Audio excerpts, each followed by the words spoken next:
MA Pali भाषा 2 वर्षाचा अभ्यासक्रम मातृभूमी प्रबोधन समिती संस्थेच्या वतीने सुरू करण्यात आला। यावेळी मुंबई विद्यापीठाचे पाली भाषा तज्ज्ञ मनोहर सूरदास यांच्या हस्ते उद्घाटन करण्यात आले।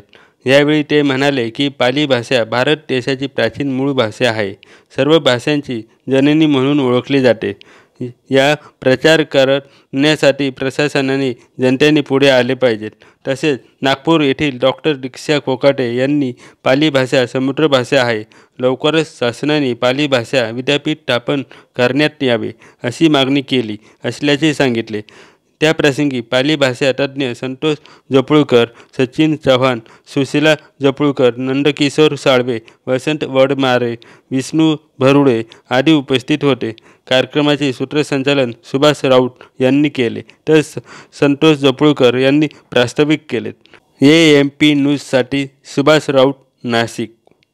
AMP चॅनलला सबस्क्राइब करा।